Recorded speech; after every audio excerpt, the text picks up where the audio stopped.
Hey Sheebidoodlers, how are you doing? Well, following yesterday's exciting video where I showed you how to bisect a line with a compass, this is the amazing compass that Dylan sent me.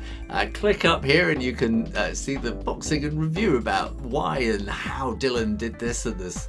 Dylan's website address is down below.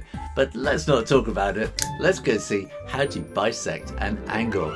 And again, I know somebody's going to say, have you stabbed yourself with that compass, Shoo? And the answer is no. I've just been doing lots of gardening and my thumb gets a bit funny in the gloves. So let's first of all create an angle. And again, I said yesterday, this is not the best ruler in the world. I've been using it with a scalpel for cutting things using that edge. So this is just a random angle. I'm going to draw like that.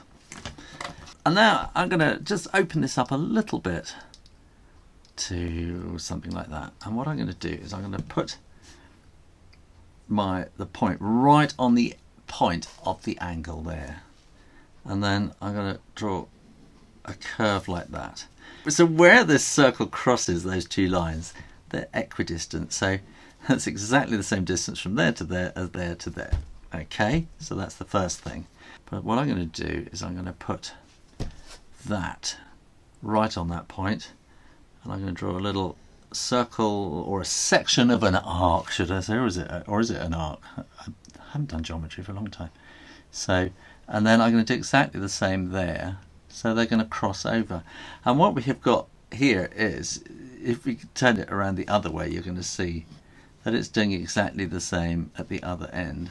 So if we were to line up the x's, or the point where these arcs cross and intersect, then we can draw a line that will go through the angle, and what you now have is that this equals that, and we have bisected the angle. We have found the middle line of the angle, and it doesn't matter how wide the angle is at all, you'll be able to find the center and split one angle into two by doing that. So there you go, how to bisect an angle. If you've got a brilliant idea for a drawing video using a compass creating circles, then let me know in the comments box below. And on Friday I'll be revealing all the ideas from the last two videos and choosing one, and the person who has the best idea will get the other one of these. So have a go, it's a bit of fun, mind your fingers, and in the meantime keep drawing, practice, and keep bisecting angles. And I'll see you next time. You take care now. Bye bye.